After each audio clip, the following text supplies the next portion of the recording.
زابل د هیواد په جنوب کې پروت یو له هغو ولایتونو څخه دی چې 15 سلنه وګړي په کرهڼه او مالداري بوخت دي.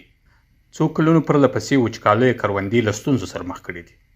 دوی وایي چې سږ کال هم تر ډیره د اوبو له کمښت سره لاس او ګریوان دي. دا کروندګر له دولت او موسسات څخه غواړي چې د دوی سره پر وخت او لازمې مرستې وکړي ترڅو په خپله برخه کې ستونزې راکمې سي. غواړي د زراعت څخه دغه چې د زموږ سره کومک وکړي دغه په باره کې د اوبو په باره کې کومک راسره وکړي. ډېره به همکاري به د اسلامي امارت هم دغه غوښتنه ده چې بادام یې ټوله کوی نیولی دی په دوام یې قدرت وس نشته. ما سره د حکومت کومک وکړي.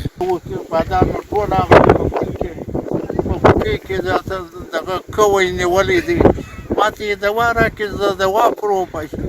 بل لور د دولت د کرهڼې اوبو لګولو او مالداري ریاست مسؤلین وایي چې د کروندګرو د ستونزو د حل په موخه یې اړوند وزارت ته وړاندیزونه کړي دي.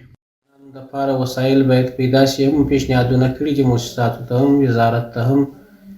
انشاءالله د خلکو مشکلات ته پر وخت رسیدګي وشي، خو لږ وخت په انتظار یې انشاءالله موږ کوشش کوو.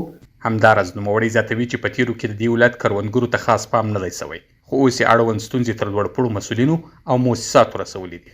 دهقانان مجبوریت لري ځکه چې دا یو داسې ولایت ته چې هلته که په تېر نظام کې هم بودیجه نه ده ډېره ورته منظور سوې د زراعت په بخش کې.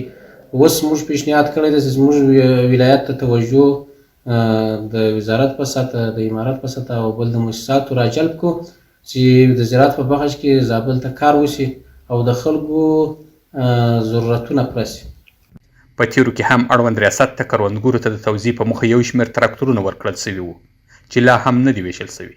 د مسؤلینو په خبره چې د ویش طرزالعمل یې سخت دی او غواړي تر اسانه کولو وروسته یې پر دهقانانو وویشي. محمد نعیم ستوري، ژوندون راډیو تلویزیون، زابل.